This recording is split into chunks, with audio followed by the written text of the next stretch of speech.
सेना, उद्धव बाळासाहेब ठाकरे पक्ष, महाराष्ट्र नवनिर्माण सेना आणि राष्ट्रीय समाज पक्षाचे 138 सेळगाव पंचायत समिती गणातून अधिकृत उमेदवार म्हणून शिवसेनेचे माजी तालुका प्रमुख ॲडव्होकेट नितीन बुवासाहेब कदम यांनी मशाल या चिन्हावरती निवडणूक लढवण्याचा निर्णय घेतल्याने संपूर्ण शेळगाव पंचायत समिती गणात आनंदाचे वातावरण आहे।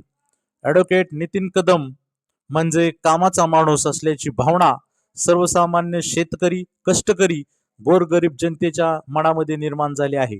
त्यांनी यापूर्वी केलेल्या सामाजिक कार्याची दखल जनतेने घेतलेली दिसून येत आहे। त्यांनी प्रचारामध्ये जबरदस्त असे आघाडी घेतली आहे, त्यामुळे यावेळेस त्यांचा विजय निश्चित असल्याचे मानले जात आहे।